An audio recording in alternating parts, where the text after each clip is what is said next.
Choc, chaos et révolution. Le Cameroun brûle sous nos yeux tandis qu'un peuple entier se soulève contre 43 années de règne sans partage. Bienvenue dans cette analyse explosive des événements qui secouent l'Afrique centrale. Je suis votre hôte et aujourd'hui, nous plongeons au cœur des manifestations sanglantes qui ont déjà coûté la vie à 30 personnes et conduit à l'arrestation de centaines d'autres. Ce que vous allez découvrir dans cette vidéo va vous stupéfier. Comment un pays riche en ressources naturelles peut-il sombrer dans une telle violence? Pourquoi maintenant? Et surtout, que nous révèle cette révolution sur l'avenir de toute l'Afrique? N'oubliez pas de laisser un like et de vous abonner à notre chaîne pour ne manquer aucune de nos analyses géopolitiques qui décryptent l'actualité internationale comme personne. Attachez vos ceintures, l'histoire s'écrit devant nos yeux. Le sang coule sur les pavés tandis que les cris de liberté résonnent dans tout le Cameroun. Une tempête sans précédent s'est abattue sur le cœur de l'Afrique centrale, transformant les rues de Yaoundé, Douala, Bafoussam, Buéa et Garoua en théâtre d'affrontements violents entre un peuple assoiffé de changement et un régime déterminé à conserver le pouvoir. Pour la première fois en 4 décennies, la population camerounaise s'est levée d'une seule voix, une voix qui refuse d'être réduite au silence, une voix qui refuse de se soumettre, une voix qui hurle assez, c'est assez. Après 43 ans de règne sous Paul Biya, un homme aujourd'hui âgé de 92 ans. Les Camerounais disent non, non au mensonge, non au vote volé, non à la manipulation déguisée en démocratie, dans un mouvement de contestation qui a rapidement pris une ampleur nationale. Ce qui avait commencé comme des murmures de mécontentement s'est transformé en l'un des plus grands soulèvements que la nation ait jamais connu, embrasant chaque région du pays dans une vague de protestations irrépressibles. Tout a commencé hier lorsque les résultats de l'élection présidentielle ont été annoncés dans une atmosphère de tension palpable. Dans un renversement choquant mais prévisible pour beaucoup, Paul Biya, l'homme qui dirige le Cameroun depuis 1982, a une fois de plus été déclaré vainqueur d'un scrutin dont la transparence est vivement contestée par l'opposition et la société civile. Mais cette fois-ci, le peuple a refusé d'accepter cette version officielle, refusant de rester silencieux face à ce qui est perçu comme un vol électoral manifeste orchestré par un système profondément corrompu. Selon des témoignages convergents de citoyens à travers multiples régions du pays, la population aurait voté massivement pour le candidat de l'opposition, Issa Chioma, porteur d'espoir et de renouveau pour une nation fatiguée par la stagnation politique et économique. Ils ont attendu le changement, ils ont attendu que leur voix compte enfin dans le processus démocratique, mais ce qu'ils ont obtenu à la place ressemblait à un terrible déjà-vu. Un système tellement imprégné de corruption que la vérité n'a jamais eu la moindre chance d'émerger. La colère populaire n'a pas tardé à se manifester dans les rues, transformant chaque quartier, chaque ville en foyer de contestation contre ce que beaucoup considèrent comme une mascarade électorale inacceptable. C'est ainsi que le peuple a envahi les rues par dizaines de milliers, des marchés animés de Douala aux collines verdoyantes de Bafoussam, des quartiers surpeuplés de Yaoundé aux plaines poussiéreuses de Garoua. Le Cameroun tout entier a explosé dans un mouvement de protestation spontané et déterminé, porté par une jeunesse qui ne veut plus accepter le statu quo. Des foules immenses ont scandé en chœur « Nos votes doivent compter, Biya doit partir, nous voulons la justice », dans une démonstration de force citoyenne rarement observée dans ce pays habitué au silence imposé et à la résignation face à l'autoritarisme du pouvoir en place depuis près d'un demi-siècle. Mais alors que l'espoir remplissait l'air, les coups de feu l'ont brutalement déchiré, transformant les manifestations pacifiques en scènes de chaos et de violence. Des rapports confirmés indiquent que plus de 30 manifestants ont déjà perdu la vie sous les balles des forces de sécurité, faisant de cette révolte l'une des plus meurtrières de l'histoire récente du pays. Des centaines de personnes ont été arrêtées dans des conditions souvent brutales, et beaucoup d'autres ont simplement disparu dans la nuit, victimes probables d'arrestations arbitraires dont le Cameroun a malheureusement l'habitude lors des périodes de contestation politique. La réponse du gouvernement a été sans équivoque, recourir à la force brutale pour étouffer dans l'œuf toute velléité de changement. Les policiers armés et les soldats ont investi les rues, tirant sur des civils non armés qui ne faisaient que réclamer le respect de la démocratie et la transparence des résultats électoraux. Et pourtant, le gouvernement reste silencieux face à cette répression, imperturbable, impassible, comme si les vies des citoyens ne signifiaient rien face à l'impératif de préserver un pouvoir vieillissant mais déterminé à ne pas céder sa place. Les images de cette répression sanglante ont fait le tour des réseaux sociaux malgré les tentatives du régime de contrôler l'information et de couper l'accès à Internet dans certaines régions du pays, révélant au monde l'ampleur de la crise politique qui secoue le Cameroun. Et où est le monde dans tout cela? Où sont les observateurs internationaux qui prêchent la démocratie et les droits humains sur tous les continents? Où sont les Nations Unies, l'Union africaine, la CEDEAO, ces soi-disant défenseurs de la paix africaine lorsque le sang coule dans les rues de Yaoundé et de Douala? Le silence assourdissant de la communauté internationale face à cette répression brutale soulève des questions troublantes sur la géopolitique et les intérêts économiques qui dictent souvent les réactions face aux crises africaines. Alors que les Camerounais saignent pour leur liberté, le monde détourne le regard, reproduisant un schéma tristement familier dans les relations internationales avec le continent africain. C'est le même schéma qui se répète inlassablement. Quand un dictateur s'accroche au pouvoir, les nations puissantes appellent cela stabilité et continuité, Mais quand le peuple se soulève pour réclamer ses droits légitimes, ces mêmes puissances parlent de chaos et d'instabilité. Le Cameroun a été qualifié de démocratie pendant des décennies par la communauté internationale. Mais quelle sorte de démocratie emprisonne des journalistes, interdit les manifestations et truque les élections pendant 43 années consécutives? Quelle sorte de démocratie dit à ses citoyens: vous pouvez voter, mais votre vote ne comptera jamais?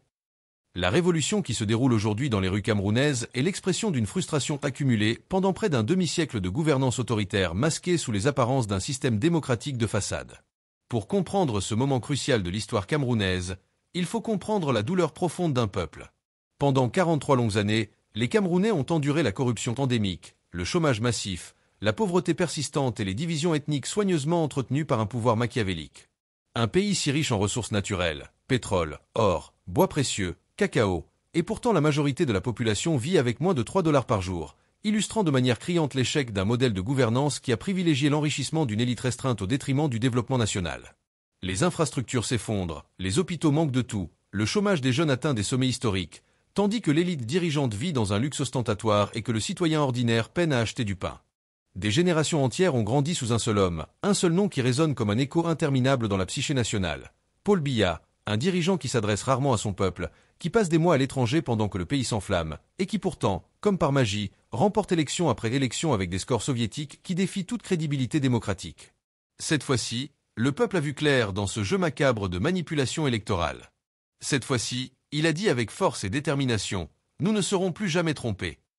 Dans le chaos apparent qui règne actuellement dans les rues camerounaises, quelque chose de puissant et d'irréversible est en train de se produire dans la conscience collective d'une nation trop longtemps résignée face à l'arbitraire.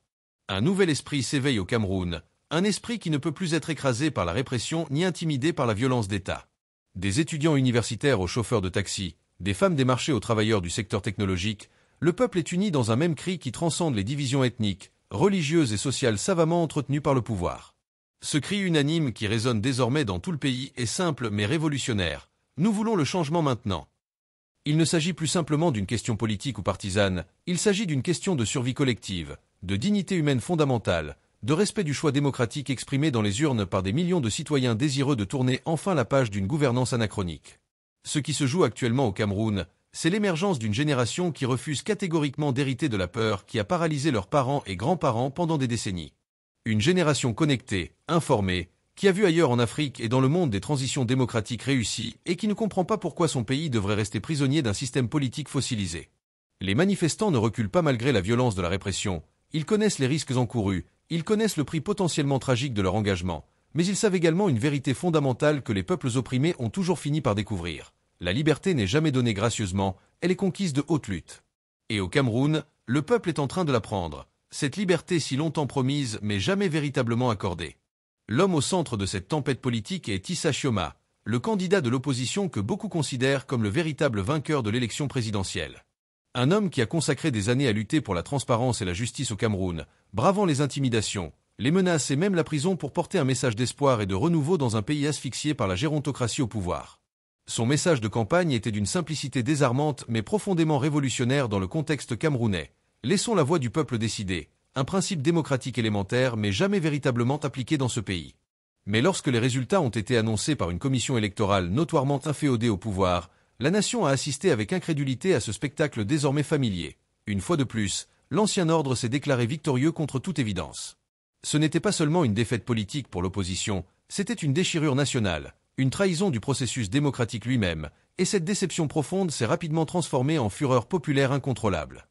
Les protestations se propagent maintenant à une vitesse fulgurante à travers tout le territoire national, gagnant même des régions traditionnellement loyales au régime, signe que quelque chose de fondamental est en train de changer dans la dynamique politique camerounaise après des décennies d'immobilisme. Les principales autoroutes de Yaoundé sont bloquées par des barricades improvisées, le quartier des affaires de Douala est complètement paralysé, les médias sociaux débordent de vidéos en direct montrant des scènes de confrontation entre manifestants et forces de l'ordre. Hommes, femmes, jeunes, tous se tiennent fermement face aux policiers anti-émeutes lourdement armés, dans une démonstration de courage civique qui force l'admiration. La tension est insoutenable, mais une chose est claire pour tous les observateurs. Le peuple ne reculera pas cette fois-ci, trop conscient que ce moment historique représente peut-être leur dernière chance d'infléchir le cours de leur histoire collective vers un avenir plus démocratique et plus juste. De nombreux analystes estiment qu'il pourrait s'agir du plus grand soulèvement civil de l'histoire moderne du Cameroun, comparable par son ampleur et sa détermination aux grands mouvements de libération qui ont traversé le continent africain ces dernières décennies. Et bien que le gouvernement ait tenté de couper l'accès à Internet pour empêcher la diffusion d'informations compromettantes sur la répression en cours, la vérité a déjà franchi les frontières nationales. Le monde entier observe désormais ce qui se passe au Cameroun, et la pression internationale commence à s'exercer sur un régime qui a trop longtemps bénéficié de la complaisance des puissances occidentales et des institutions internationales censées défendre la démocratie. Soyons francs, 43 ans ne constituent pas un leadership, c'est une captivité politique, une confiscation du pouvoir qui a privé plusieurs générations de Camerounais de leur droit fondamental à choisir librement leurs dirigeants. Le Cameroun a vécu sous l'ombre d'un seul homme pendant près d'un demi-siècle, une anomalie démocratique qui a profondément marqué la psyché nationale et déformé les institutions du pays. Des enfants sont nés, ont grandi, se sont mariés et ont eu leurs propres enfants, tous sous le même président inamovible, créant une situation où une large partie de la population n'a jamais connu d'autre dirigeant que Paul Biya, une réalité qui défie l'imagination dans ce qui est censé être une république démocratique. Réfléchissez-y un instant. Quand un homme devient plus puissant que la Constitution qu'il a juré de défendre, quand une famille s'enrichit davantage que la nation tout entière, quand les élections deviennent de simples cérémonies de tromperie orchestrées pour maintenir l'illusion démocratique, alors la démocratie elle-même devient une farce tragique dont les citoyens sont les victimes.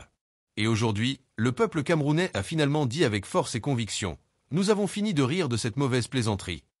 Quelque chose de plus profond est en train de se produire à travers toute l'Afrique, un continent en pleine mutation politique et sociale, où les populations revendiquent avec de plus en plus de force leur droit à une gouvernance responsable et transparente. Du Niger au Mali, du Burkina Faso au Sénégal, les peuples africains s'éveillent à une nouvelle conscience politique, remettant en question non seulement les mensonges d'une démocratie de façade, mais aussi les chaînes du néocolonialisme économique et politique qui continuent d'entraver le développement véritable du continent. Et maintenant, le Cameroun rejoint ce grand réveil africain, porté par une jeunesse déterminée à prendre en main son destin collectif. Ils appellent à la justice, à la transparence, et à un leadership qui serve véritablement le peuple au lieu de l'asservir aux intérêts d'une oligarchie vieillissante et déconnectée des réalités quotidiennes. C'est le cri d'un nouveau Cameroun en gestation qui refuse d'être réduit au silence par les balles ou les arrestations arbitraires, qui refuse d'être brisé par la violence d'État ou les divisions ethniques artificiellement entretenues. À la communauté internationale qui observe timidement cette situation explosive, les Camerounais envoient un message clair. Nous vous regardons, l'Afrique tout entière vous regarde, et votre réaction face à cette crise démocratique sera jugée par l'histoire avec sévérité. Vous ne pouvez pas continuer à prêcher la démocratie tout en soutenant tacitement des régimes dictatoriaux qui bafouent quotidiennement les principes les plus élémentaires de gouvernance démocratique. Vous ne pouvez pas parler de droits humains dans les forums internationaux tout en fermant les yeux sur des meurtres d'État perpétrés contre des citoyens qui ne demandent rien d'autre que le respect de leur vote et de leur dignité. Le silence face à l'injustice est une forme de complicité, et l'histoire retiendra où vous vous teniez quand le peuple camerounais criait à l'aide face à la répression brutale d'un régime acculé mais déterminé à conserver le pouvoir à tout prix, y compris celui du sang versé. Au moment où nous parlons, les feux continuent de brûler dans les rues camerounaises, alimentés par la colère populaire, mais aussi par l'espoir d'un changement véritable qui transformerait enfin ce pays potentiellement riche en une nation prospère pour tous ses citoyens, et non plus seulement pour une élite parasitaire. L'odeur âcre des gaz lacrymogènes se mêle au son des chants de liberté qui continuent de résonner malgré la répression. Des vies ont été perdues, des familles pleurent leurs proches abattus pour avoir simplement réclamé la démocratie, des larmes ont été versées face à la brutalité d'un système qui refuse obstinément de reconnaître la légitimité des aspirations populaires au changement. Mais quelque chose d'indestructible est né dans cette épreuve collective. La volonté populaire, cette force invisible mais puissante qui a renversé des régimes apparemment inébranlables à travers l'histoire humaine. Pendant 43 ans, ils ont été réduits au silence par la peur et la répression. Mais aujourd'hui, ils parlent plus fort que jamais, et leur voix collective résonne bien au-delà des frontières nationales. Ce n'est pas simplement une autre manifestation éphémère destinée à s'essouffler face à la détermination du pouvoir en place. C'est un moment de vérité historique, un règlement de compte entre un peuple qui s'éveille et un régime qui s'accroche désespérément aux derniers vestiges de sa légitimité contestée. Une génération entière s'est levée pour dire avec force et conviction « Nous ne vivrons plus dans la peur, nous ne serons plus ignorés, nous ne serons plus esclaves sur notre propre terre ». Le Cameroun saigne aujourd'hui sous les balles de ceux qui devraient protéger ses citoyens, mais de ce sang versé naîtra inévitablement une nation nouvelle, plus juste et plus démocratique, une nation dirigée non par l'âge ou l'arrogance mais par la vérité, le courage et l'unité. Et lorsque l'histoire écrira ce chapitre tumultueux de l'évolution politique camerounaise, elle ne retiendra pas les balles tirées contre des manifestants pacifiques, elle ne retiendra pas les mensonges officiels destinés à justifier l'injustifiable. Elle retiendra le courage d'un peuple qui a refusé de s'incliner devant l'arbitraire, qui a choisi de se tenir debout face à l'oppression malgré les risques évidents pour sa sécurité personnelle. Car la liberté commence toujours par le courage de dire non à l'injustice, de refuser collectivement la perpétuation d'un système qui a failli à sa mission fondamentale de servir l'intérêt général au profit d'intérêts particuliers étroits et égoïstes. Le soulèvement camerounais s'inscrit dans une dynamique plus large de contestation politique qui traverse l'Afrique contemporaine, remettant en question les fondements même du pouvoir tel qu'il s'est constitué dans la période post-coloniale. Des régimes vieillissants, souvent soutenus par d'anciennes puissances coloniales pour des raisons géostratégiques et économiques, se retrouvent confrontés à une jeunesse africaine de plus en plus éduquée, connectée et consciente de ses droits fondamentaux. Cette jeunesse refuse catégoriquement le statu quo politique qui a conduit à la stagnation économique, à la corruption endémique et à la captation des ressources nationales par des élites kleptocrates déconnectées des préoccupations quotidiennes des populations. Au cœur de cette révolution camerounaise se trouve la question fondamentale de la souveraineté populaire. À qui appartient véritablement le pouvoir dans une démocratie? Est-ce à un homme et son entourage qui s'accrochent au pouvoir pendant près d'un demi-siècle, ou au peuple qui exprime clairement sa volonté de changement à travers les urnes? La réponse devrait être évidente dans tout système se réclamant des principes démocratiques, mais la réalité camerounaise illustre de manière criante le fossé qui peut exister entre les principes affichés et les pratiques effectives du pouvoir. Le drame qui se joue actuellement dans les rues de Yaoundé et de Douala est fondamentalement celui d'une nation qui tente douloureusement d'accoucher d'une véritable démocratie après des décennies de simulacres démocratiques. L'ironie tragique de la situation camerounaise réside dans le fait que Paul Biya lui-même était perçu comme un réformateur modéré lorsqu'il a accédé au pouvoir en 1982, succédant à Amadou Ahidjo qui avait dirigé le pays d'une main de fer depuis l'indépendance. Beaucoup avaient placé leurs espoirs dans ce jeune technocrate formé en France, espérant qu'il conduirait le pays vers une démocratisation progressive et un développement économique inclusif. Mais le pouvoir a progressivement révélé sa véritable nature, transformant le réformateur d'hier en autocrate d'aujourd'hui, cramponné à un pouvoir qu'il considère manifestement comme sa propriété personnelle plutôt que comme un mandat temporaire confié par le peuple souverain. Pendant plus de 4 décennies, le régime Biya a perfectionné l'art de la démocratie de façade, organisant régulièrement des élections dont l'issue était connue d'avance, tolérant une opposition affaiblie et divisée tant qu'elle ne menaçait pas réellement son hégémonie, et s'assurant la loyauté des forces de sécurité à travers un système complexe de privilèges et de récompenses. Mais ce qui a fonctionné pendant des décennies semble aujourd'hui atteindre ses limites face à une population majoritairement jeune, connectée au monde extérieur et de moins en moins disposée à accepter les manipulations grossières d'un pouvoir vieillissant. La crise actuelle représente donc un moment de vérité non seulement pour le Cameroun, mais aussi pour l'avenir de la démocratie en Afrique centrale. Au-delà des considérations politiques immédiates, ce qui se joue au Cameroun aujourd'hui touche à des questions fondamentales de développement économique et social. Comment un pays aussi richement doté en ressources naturelles et humaines a-t-il pu stagner pendant des décennies, voyant sa jeunesse talentueuse contrainte à l'exil économique ou au chômage chronique? Comment expliquer qu'avec tant de potentialités, le Cameroun reste classé parmi les pays à développement humain moyen, loin derrière des nations moins bien dotées mais mieux gouvernées? La réponse se trouve probablement dans ce que les économistes appellent la malédiction des ressources, ce paradoxe qui veut que les pays riches en matières premières soient souvent mal gouvernés, leurs élites préférant capturer les rentes plutôt que développer une économie diversifiée et inclusive. Le cas camerounais illustre parfaitement ce phénomène. Les revenus du pétrole, du bois, du cacao et d'autres ressources abondantes ont largement profité à une élite restreinte gravitant autour du pouvoir, tandis que la majorité de la population demeure prisonnière d'une pauvreté structurelle malgré le potentiel considérable du pays. Cette répartition inéquitable des richesses nationales constitue le terreau fertile sur lequel prospèrent les frustrations sociales qui alimentent aujourd'hui la contestation politique. Au-delà de la simple question du respect du vote, c'est toute une vision du développement et de la gouvernance qui est remise en question par les manifestants qui descendent courageusement dans les rues malgré la répression brutale qu'ils savent pouvoir rencontrer. La crise camerounaise représente également un test crucial pour les institutions régionales africaines, souvent accusées de manquer de mordant face aux dérives autoritaires de certains de leurs membres.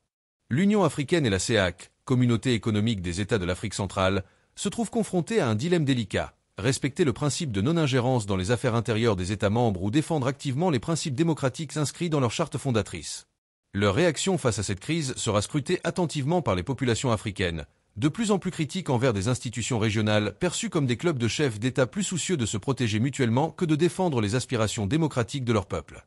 De même, la position des puissances occidentales, et particulièrement de la France qui entretient des relations historiques étroites avec le Cameroun depuis l'indépendance, sera déterminante dans l'évolution de la situation. Paris s'est longtemps accommodé du régime Biya, privilégiant la stabilité et la protection de ses intérêts économiques dans la région au détriment de considérations démocratiques. Mais face à l'ampleur du mouvement de contestation actuel et aux images de répression violente qui circulent sur les réseaux sociaux, cette position de soutien tacite devient de plus en plus difficile à maintenir sans endommager gravement la crédibilité du discours français sur la démocratie et les droits humains en Afrique. La communauté internationale dans son ensemble se trouve donc face à ses responsabilités.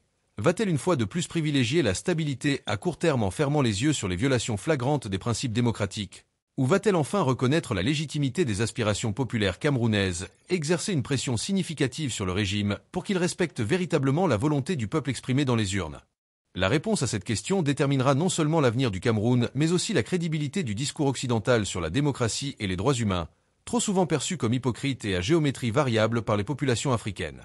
Dans l'immédiat, la situation reste extrêmement volatile et pourrait évoluer dans plusieurs directions.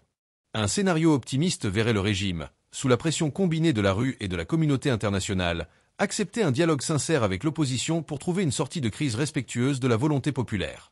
Cela pourrait passer par un recomptage transparent des votes sous supervision internationale, voire par l'organisation de nouvelles élections dans des conditions garantissant leur crédibilité. Ce scénario permettrait une transition pacifique vers une gouvernance plus démocratique et représentative, ouvrant la voie à un renouveau politique dont le pays a désespérément besoin après des décennies d'immobilisme. Un scénario plus pessimiste verrait au contraire le régime s'enfermer dans une logique répressive, intensifiant la violence contre les manifestants dans l'espoir de briser le mouvement par la force brutale. Cette approche, si elle peut sembler efficace à court terme, risquerait d'entraîner le pays dans une spirale de violence aux conséquences imprévisibles. Le Cameroun, déjà fragilisé par des conflits séparatistes dans ses régions anglophones et par la menace djihadiste à sa frontière nord, pourrait alors basculer dans une instabilité généralisée aux répercussions régionales considérables, personne n'ayant intérêt à voir ce pays stratégiquement important sombrer dans le chaos. Entre ces deux extrêmes, diverses configurations intermédiaires sont envisageables, impliquant des compromis plus ou moins satisfaisants entre les exigences de changement radical portées par la rue et la volonté de préservation du statu quo manifesté jusqu'à présent par le pouvoir en place. L'issue de cette crise dépendra largement de la capacité des différents acteurs, gouvernement, opposition, société civile, forces de sécurité, communauté internationale, à trouver un terrain d'entente permettant une évolution politique pacifique respectueuse des aspirations démocratiques légitimes exprimées par le peuple camerounais. Quelle que soit l'issue immédiate de cette crise, une chose est certaine, le Cameroun ne sera plus jamais le même après ce soulèvement populaire d'une ampleur sans précédent. Une ligne a été franchie dans la conscience collective nationale, et les Camerounais ont démontré qu'ils étaient prêts à risquer leur vie pour défendre leur droit fondamental à choisir librement leurs dirigeants. Cette prise de conscience massive constitue en soi une victoire significative, même si elle ne se traduit pas immédiatement par un changement de régime. Car ce qui a été semé ces derniers jours dans les rues de Yaoundé, de Douala et des autres villes camerounaises, c'est la graine d'une nouvelle culture politique qui finira tôt ou tard par porter ses fruits. Le chemin vers une démocratie véritable est rarement linéaire, comme l'histoire de nombreux pays l'a démontré. Il est jalonné d'avancées et de reculs, de moments d'espoir et de périodes de désillusion. Mais la direction générale est désormais clairement tracée pour le Cameroun, celle d'une nation qui refuse de rester prisonnière de son passé autoritaire et qui aspire légitimement à rejoindre le concert des démocraties véritables où le pouvoir appartient au peuple et où les dirigeants sont au service de leurs concitoyens, non l'inverse. En ce sens, quelles que soient les difficultés et les obstacles qui se dressent encore sur cette voie, le soulèvement populaire actuel représente indéniablement un tournant historique dans l'évolution politique du Cameroun. Dans l'ombre des événements dramatiques qui secouent le Cameroun, un acteur souvent négligé mais potentiellement décisif entre en scène avec une détermination renouvelée. La diaspora camerounaise, cette communauté dispersée aux quatre coins du monde qui représente aujourd'hui une force économique et politique considérable. Estimée à plusieurs millions de personnes réparties principalement en Europe, en Amérique du Nord et dans d'autres pays africains, cette diaspora s'est constituée au fil des décennies, nourrie par les vagues successives d'émigration politique et économique qui ont accompagné les années Biya. Intellectuels forcés à l'exil, étudiants partis se former à l'étranger et jamais revenus faute d'opportunités, entrepreneurs fuyant un environnement économique sclérosé, tous ces Camerounais de l'extérieur observent aujourd'hui avec une émotion palpable le soulèvement de leurs compatriotes restés au pays. La réaction de cette diaspora aux événements actuels ne s'est pas fait attendre. Manifestations devant les ambassades camerounaises à Paris, Bruxelles, Washington et Montréal, campagne massive sur les réseaux sociaux pour contourner les coupures d'Internet imposées par le régime et diffuser les images de la répression, collecte de fonds pour soutenir les familles des manifestants tués ou emprisonnés, pression sur les gouvernements des pays d'accueil pour qu'ils condamnent fermement la répression et exigent le respect du choix démocratique exprimé dans les urnes. Jamais la diaspora camerounaise n'avait été aussi mobilisée, aussi unie dans sa détermination à jouer un rôle actif dans la transformation politique de son pays d'origine, transcendant momentanément les clivages ethniques, politiques et régionaux qui l'ont souvent divisé par le passé. Cette mobilisation sans précédent s'explique par plusieurs facteurs convergents qui ont créé les conditions d'une tempête parfaite contre le régime de Yaoundé. D'abord, les nouvelles technologies et les réseaux sociaux ont considérablement réduit la distance entre les Camerounais de l'intérieur et ceux de l'extérieur, permettant une circulation instantanée des informations et une coordination des actions à une échelle jamais atteinte auparavant.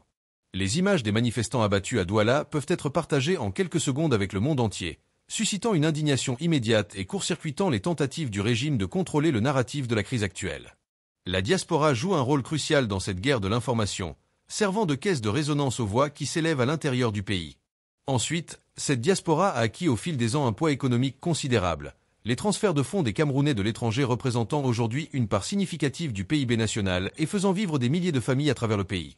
Cette puissance économique se double désormais d'une influence politique grandissante, avec l'émergence d'une génération de Camerounais parfaitement intégrés dans les sociétés d'accueil, occupant des postes à responsabilité dans les secteurs publics et privés, et capables de mobiliser des réseaux d'influence au service de la cause démocratique camerounaise. Des parlementaires d'origine camerounaise au Canada, en France ou en Belgique interpellent leur gouvernement sur la situation au Cameroun. Des intellectuels et des artistes de la diaspora utilisent leur notoriété pour attirer l'attention des médias internationaux sur la crise. Par ailleurs, l'expérience de la vie dans des démocraties fonctionnelles a profondément influencé la vision politique des Camerounais de la diaspora, qui mesurent quotidiennement l'écart abyssal entre les standards de gouvernance dans leur pays d'adoption et la réalité politique de leur pays d'origine. Cette conscience aiguë du possible démocratique nourrit une frustration légitime face à l'immobilisme politique camerounais et une détermination à contribuer au changement. Nous avons vu qu'une autre gouvernance est possible, que les élections peuvent être transparentes, que les dirigeants peuvent être au service de leurs citoyens et non l'inverse, témoigne un activiste camerounais basé à Montréal, résumant ainsi le sentiment partagé par de nombreux membres de la diaspora qui refusent désormais l'argument culturaliste souvent avancé par le régime selon lequel la démocratie à l'occidentale ne serait pas adaptée à l'Afrique. Les réseaux sociaux bouillonnent de discussions passionnées entre Camerounais de tous horizons, analysant chaque développement de la situation, partageant des informations vérifiées pour contrer la propagande officielle, organisant la solidarité avec les manifestants sur le terrain. Facebook, Twitter, WhatsApp et TikTok sont devenus les places publiques virtuelles d'une nation en ébullition, où s'élabore en temps réel une conscience politique collective qui transcende les frontières géographiques. Des groupes comme SOS Cameroun, Cameroun Democracy Now ou Collectif des Camerounais de la diaspora pour la démocratie coordonnent des actions simultanées à travers le monde, créant une pression internationale sans précédent sur le régime de Yaoundé qui découvre, peut-être trop tard, qu'il ne peut plus agir dans l'ombre comme par le passé. Mais au-delà de cette mobilisation numérique, la diaspora camerounaise s'engage également dans des actions concrètes pour soutenir le mouvement de contestation au pays. Des avocats internationaux sont mobilisés pour documenter les violations des droits humains et préparer d'éventuelles poursuites judiciaires contre les responsables de la répression. Des fonds sont collectés pour soutenir les familles des victimes et financer l'assistance juridique aux manifestants emprisonnés. Des médecins volontaires s'organisent pour envoyer des médicaments et du matériel médical aux hôpitaux débordés par l'afflux de blessés. Des journalistes indépendants sont soutenus financièrement pour continuer leur travail d'information malgré les risques encourus. Cette solidarité active de la diaspora n'est pas sans susciter des inquiétudes au sein du régime, qui a toujours considéré avec méfiance ces Camerounais de l'extérieur, accusés régulièrement d'être manipulés par des puissances étrangères ou de ne pas comprendre les réalités locales. Des tentatives de division sont orchestrées pour fracturer cette unité nouvelle, jouant sur les appartenances ethniques ou régionales qui ont longtemps servi d'instruments de gouvernance au pouvoir en place. Les médias d'État et les comptes officiels sur les réseaux sociaux multiplient les messages stigmatisant la diaspora, la qualifiant des apatrides ou de déconnectés des réalités camerounaises, dans l'espoir de créer un fossé entre les Camerounais de l'intérieur et ceux de l'extérieur. Mais ces tentatives semblent aujourd'hui avoir peu de prise sur une population qui perçoit de plus en plus clairement la convergence d'intérêts entre tous les Camerounais aspirant au changement, qu'ils vivent à Douala, Paris, Montréal ou Washington.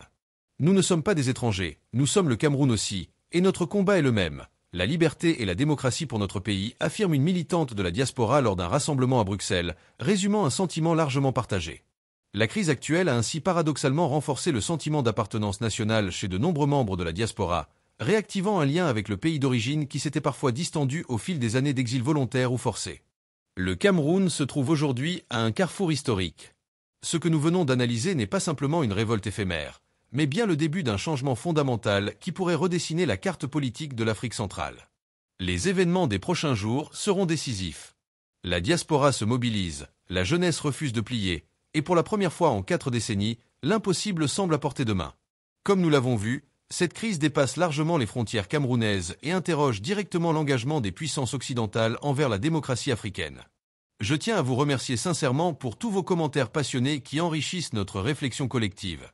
Si cette analyse vous a éclairé, n'hésitez pas à laisser un like et à la partager.